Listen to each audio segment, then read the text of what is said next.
So we got this question here. He asks what sandpaper to use when you're sanding your body filler. That's a good question. There's a variety of different sandpapers you want to use. Now, a lot of guys start out with like a 36 grit, and that's a coarse sandpaper that's going to really help rough that end really quick.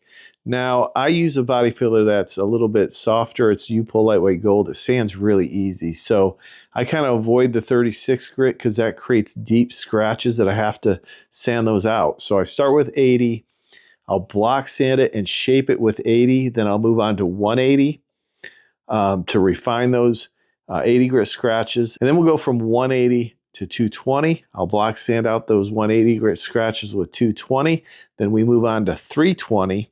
Once I've blocked it with 320, now I have it ready for primer. So we prime over a 320 grit scratch. After that primer dries, I usually prime my stuff at the end of the day. We'll let it sit overnight, and then we come in the next day and we can block sand it out with 320.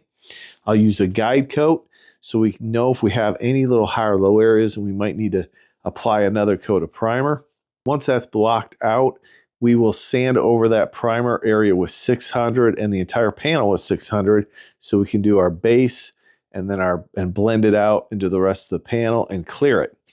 600 is what I prefer. I used to use 400, but what I found is that if you're spraying a high metallic finish and you're finishing your primer with 400, some of those fine metallics will lay funny in those 400 grit scratches at times. It just depends on the color, and you get a little bit of modeling effect or an inconsistency in your metallics.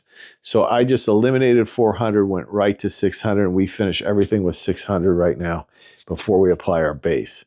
Hope that answers your question. Good question. And you really need to pay attention to sanding out those scratches, making sure those scratches have been removed, and sanding with the proper sandpapers. If you want to learn more about auto body and paint repair, follow me on this page, or you can follow me on that other social media site, the one with the red play button.